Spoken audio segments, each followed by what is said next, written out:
بسم اللہ الرحمن الرحیم۔ محترم سامعین السلام علیکم۔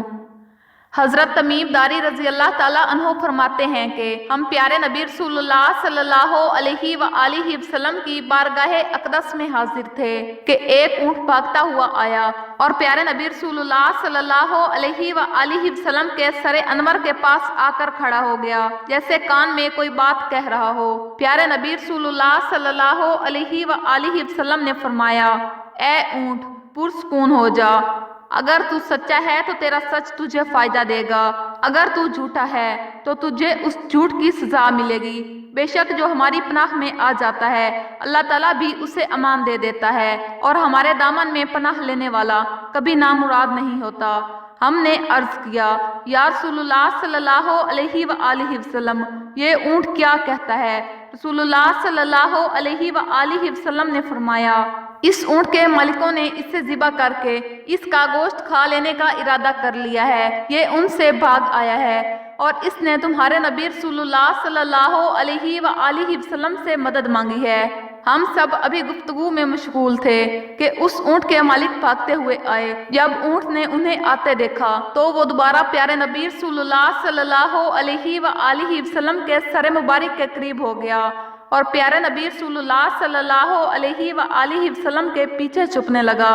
ان مالکوں نے عرض کیا، یا رسول اللہ صلی اللہ علیہ وآلہ وسلم، ہمارا یہ اونٹ 3 دن سے ہمارے پاس سے بھاگا ہوا ہے اور آج یہ ہمیں آپ کی خدمت میں ملا ہے۔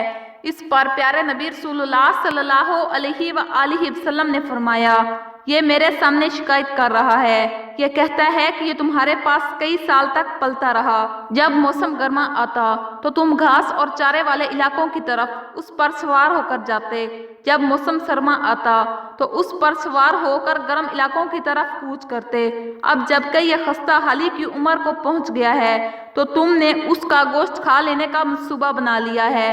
انہوں نے عرض کیا، خدا کی قسم یا رسول اللہ صلی اللہ علیہ وآلہ وسلم، یہ بات بالکل اسی طرح ہے جس طرح آپ نے بیان فرمائی ہے۔ اس پر پیارے نبی صلی اللہ صلی اللہ علیہ وآلہ وسلم نے فرمایا، ایک اچھے خدمت گزار کی اس کے مالکوں کی طرف سے کیا یہی جزا ہوتی ہے؟ وہ عرض کرنے لگے، یا رسول اللہ صلی اللہ علیہ وآلہ وسلم، اب ہم نہ اسے بیچیں گے اور نہ ہی اسے ذبح کریں گے۔ اس کے بعد پیارے نبی رسول اللہ صلی اللہ علیہ وآلہ وسلم نے اس اونٹ کو 100 درہم میں خرید لیا اور پھر فرمایا، اے اونٹ جا، تو اللہ کی رضا کی خاطر آزاد ہے۔ اس اونٹ نے حضور اکرم صلی اللہ علیہ وآلہ وسلم کے سر مبارک کے پاس اپنا منہ لے جا کر کوئی آواز نکالی تو رسول اللہ صلی اللہ علیہ وآلہ وسلم نے فرمایا، آمین۔ اس نے پھر دعا کی، آپ صلی اللہ علیہ وآلہ وسلم نے پھر فرمایا، آمین۔ اس نے پھر دعا کی، پیارے نبی رسول اللہ صلی اللہ علیہ وآلہ وسلم نے پھر فرمایا، آمین۔ اس نے جب چوتھی مرتبہ دعا کی تو آپ صلی اللہ علیہ وآلہ وسلم آپ دیدہ ہو گئے، آنکھوں سے آنسو بہنے لگے۔ ہم نے عرض کیا، یا رسول اللہ صلی اللہ علیہ وآلہ وسلم، یہ اونٹ کیا کہہ رہا ہے؟ پیارے نبی رسول اللہ صلی اللہ علیہ وآلہ وسلم نے فرمایا، اس نے پہلی دفعہ کہا، اے نبی صلی اللہ علیہ وآلہ وسلم، اللہ تعالیٰ آپ صلی اللہ علیہ وآلہ وسلم کو اسلام اور قرآن کی طرف سے بہترین جزا عطا فرمائے۔ میں نے کہا، آمین۔ پھر اس نے کہا، اللہ تعالیٰ قیامت کے روز آپ کی امت سے اسی طرح خوف کو دور فرمائے جس طرح آپ صلی اللہ علیہ وآلہ وسلم نے مجھ سے خوف کو دور فرمایا ہے۔ میں نے کہا، آمین۔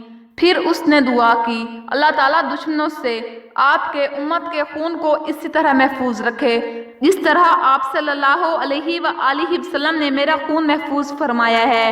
میں نے کہا، آمین۔ اس نے پھر کہا، اللہ تعالیٰ آپ کی امت کے درمیان جنگ و جدال پیدا نہ ہونے دے۔ یہ سن کر مجھے رونا آ گیا کیونکہ یہی دعائیں میں نے بھی اللہ تبارک و تعالیٰ سے مانگی تھیں، تو اللہ تبارک و تعالیٰ نے پہلی 3 دعائیں تو قبول فرما لی لیکن اس آخری دعا سے منع فرما دیا۔ جبرائیل علیہ السلام نے مجھے اللہ تبارک و تعالیٰ کی طرف سے خبر دی ہے کہ میری یہ امت آپس میں جنگ کر کے فنا ہوگی، جو کچھ ہونے والا ہے اللہ تبارک و تعالیٰ قلم سے لکھ چکا ہے۔ پیارے نبی رسول اللہ صلی اللہ علیہ وآلہ وسلم کی یہ حدیث مبارکہ آج بالکل سچ ثابت ہو رہی ہے۔ ہمیں چاہیے کہ ہم اللہ تعالیٰ کی رسی کو مضبوطی سے تھام لیں، ایک امت بن جائیں، آپس کی نفرتوں کو ختم کر دیں۔ آخر میں اللہ تعالیٰ سے دعا ہے کہ اللہ تعالیٰ ہم سب کو سمجھنے اور نیک اعمال کرنے کی توفیق عطا فرمائے، آمین ثم آمین۔ محترم سامعین، اگر ویڈیو اچھی لگی ہو تو ویڈیو کو لائک کریں اور ایسی مزید اسلامک ویڈیوز دیکھنے کے لیے ہمارے چینل کو سبسکرائب کریں۔